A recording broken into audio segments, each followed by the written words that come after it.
আজ high voltage পরীক্ষা। পরীক্ষার্থীরা ঢুকছে এমন মুখ করে যেন পরীক্ষা আজ ওদের না, ওরাই পরীক্ষাকে দেবে। আত্মবিশ্বাস আছে ঠিকই, মোটামুটি 1%। বাকি 99% ভয়ে মুখে মেখে ঢুকছে। দেখে মনে হচ্ছে পরীক্ষার্থী না, ফ্রন্টলাইনের যোদ্ধা।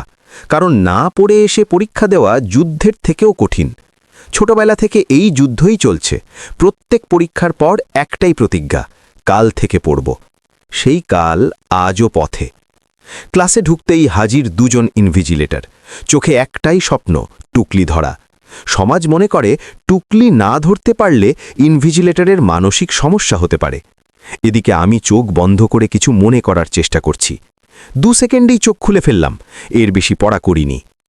প্রশ্নপত্র হাতে পেলাম। সহজ না কঠিন বোঝার ক্ষমতাই নেই, ওটাও পড়ে আসতে হয়। তাই কনফিডেন্স নিয়ে লেখা শুরু করলাম। গতিটা দুর্দান্ত, মাথা নিচু, কলম চলছেই চলেছে।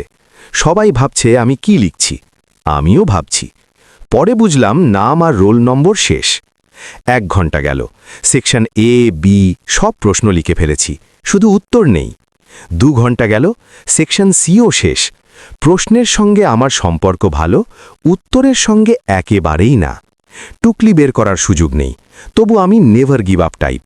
আমার আইডল পাড়ার ফাঁকিবাজ দাদা। উপদেশ একটাই, পেজ ভরিয়ে দে।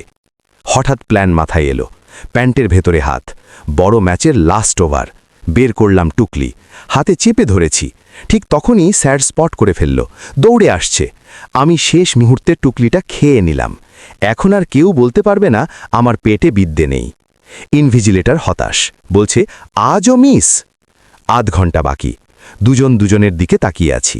এইভাবে আরেকটু তাকালে প্রেমই হয়ে যেত। শেষ তাস খেললাম। স্যার, টয়লেট যাব।